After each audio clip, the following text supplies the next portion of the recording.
Hello friends, बरायबाय Bodo Jubinfo official YouTube channel आसा खालामो गासैबो नोंथांमोना मोजां दङ। दा लोगोफोर डेली फ्लिस फैथारसिगोन थाबैनो दा बेखायनो क्राइटेरिया नोंथांमोन एडभान्स आपडेट लाबोबाय जाहाथे बयबो रेडि जायो नांगौ नोंथांमोननि माखासे डकुमेन्ट्सखौहाय। दा लोगोफोर बे पोस्टआ 7,000 नि बारा फैगोन हिनजावफोर हौवाफोर गासैबो हागोन एन्ड बेनिफ्राय exam physical test medical test बबे जागोरगोन बेनि सायाव नोंथांमोन एडभान्स इनफरमेसन लाबोग्रोबाय जाहाथे नोंथांमोना रेडि जायो बैसो आरो बेनिफ्राय क्वालिफिकेसन पार्सेन्ट बेसेबां नांगौ एबा नाङा। दा गोबाव खालामा लोगोफोर जों थांसे अफिसियेल वेबसाइटआव नोंथांमोना भिडिअ नायनानै मोजां मोनोबा लाइक एन्ड कमेन्ट खालामबानो जाबाय आरो शेयार खालामनानै होबानो जाबाय जाहाथे बयबो मिथिनानै एप्लाइखौ खालामनानै लानो हायो। दा लोगोफोर जों फैबाय अफिसियेल वेबसाइटआव दासिमबो बेयाव अफिसियेल नटिफिकेसन रिलिज खालामाखै नाथाय गावसोरनि डिपार्टमेन्टेल वाइसआवहाय माखासे अफिसियेल नटिफिकेसन फैबाय थायो जेराव नोंथांमोना आपडेटखौ मोननो हागोन बेयाव आं लिंकखौ डिसक्रिप्सनाव होना दोनदों चेक खालामबाय थानो हागोन नोंथांमोना। स' बेबायदि डिपार्टमेन्टेल वाइसआव फैयो आरो नोंथांमोनाहाय डेली प्लेसआव थाबैनो एप्लाइ खालामनो हासिगोन नाथाय सिगाङो एसएससिआ कन्डाक्ट खालामोमोन नाथाय एबारै डेली प्लेसआ एक्सट्रा खालामनो हागौ। दा जियानो जा जों नायगोन मोनसे टेन्टेटिभ भेकेन्सि जेराव नोंथांमोना माखासे आइडिया मोननो हागोन जे बेसेबां भेकेन्सि फैथावना बे जाबाय मेल फिमेल। दा लोगोफोर मेल फिमेल गासैबो नोंथांमोना एप्लाइ खालामनो हायो डेली प्लेसआव आरो डेली प्लेसआव नोंथांमोननिया भेकेन्सि फैया जोबोर गोबाव जाबाय सिगांसो फैदोंमोन 2015-16आव कनस्टेबल एक्जिकिउटिभआवहाय नाथाय लोगोफोर डेली प्लेसआव एमटिएस आरो ड्राइभार पोस्टआबो फैबाय थायो आरो दाखालिसो फैदोंमोन। दा जियानो जा जों नायगोन मोनसे टेन्टेटिभ भेकेन्सिस। दा बेयाव मोनसे सर्सनिफ्राय मोननाय बायदिब्ला स' भेकेन्सिया नोंथांमोना गोबां थागोन आरो बेयाव मेल फिमेल खालामनांगोन नाथाय बे अफिसियेल नटिफिकेसन नङा।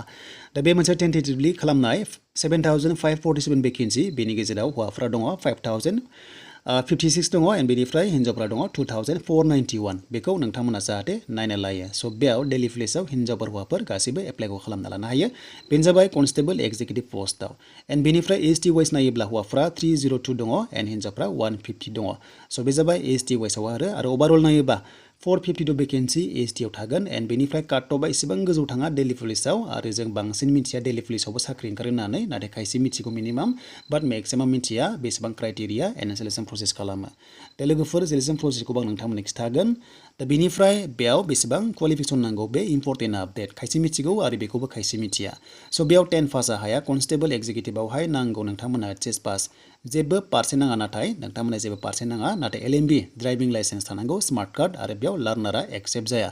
स' बेखौ नोंथांमोना दानिफ्रायनो डेली पुलिस एप्लाइ खालामनो गोसो दङब्ला ड्राइभिं लाइसेन्स खालामना ला जोबोर हेल्पफुल जायो मानोना डेली पुलिसाव एलएमबि लाइसेन्सखौ लाखाथारो आरो देग्लायबो लानायनि चान्सआ दङ। एन्ड बेनिफ्राय दा कनस्टेबलाव एप्लाइ खालामनो हायिया गोबां आफसुस थासिगोन बाथ्राया जाबाय एचएस पास नङैफोरा। दा एचएस पास नङैनि थाखाय नोंथांमोननिबो लेटेस्ट आपडेट फैगोन बेनो जाबाय एमटिएस। स' नोंथांमोना एमटिएस पस्टआवबो एप्लाइ खालामनो हागोन बेनो जाबाय पार्सेन्ट नाङा।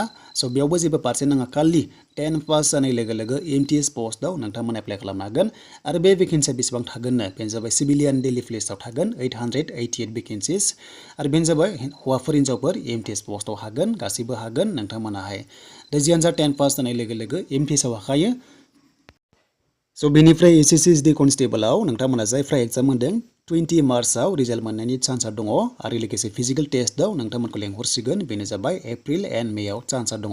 स' बेयाव बेसेबां खारनांगोन होनोब्ला एसएससि कनस्टेबलाव जायफ्रा पास जाबाय स' नोंथांमोना खारनांगोन हौवाफ्रा 5 किल'मिटार खारनांगोन एन्ड हिन्जावफ्रा 1600 मिटार्स नोंथांमोना खारनांगोन बेनो जाबाय जास्ट क्वालिफाइडल' जानांगौ बेयाव जेबो एक्सेलेन्ट थाया खालि नोंथांमोना खारनांगोन 5 किल'मिटार 24 मिनिट्सआव आरो हिन्जावफ्रा 1600 मिटार्स नोंथांमोना खारनांगोन।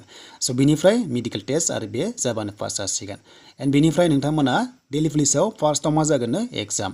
स' फार्स्टआव 100 मार्क्सनि एग्जाम जायो एन्ड 1/4 नेगेटिभ मार्किं दङमोन सिगांनिया नेगेटिभ थायो एन्ड बेनिफ्राय बेयाव पास जानाय लोगो लोगो नोंथांमोनखौ फिजिकेल टेस्टआव लेंहरसिगोन 1600 मिटार्स खारनांगोन हौवाफोरा एन्ड हिन्जावफ्रा 800 मिटार्सखौ खारनांगोन नोंथांमोना गुवाहाटियावनो खारनो मोनगोन नर्थ इस्टनि थाखाय। स' बेयाव खारनानै पास जायोब्ला नोंथांमोनखौ आरोबाव लागोन मेडिकेल टेस्ट। स' मेडिकेल टेस्ट पास जानाय लोगो लोगो गाव काट अफ थांनानै नोंथांमोना साख्रि मोनगोन आरो नोंथांमोननि पस्टिंआ दिल्लीयाव जागोन अके।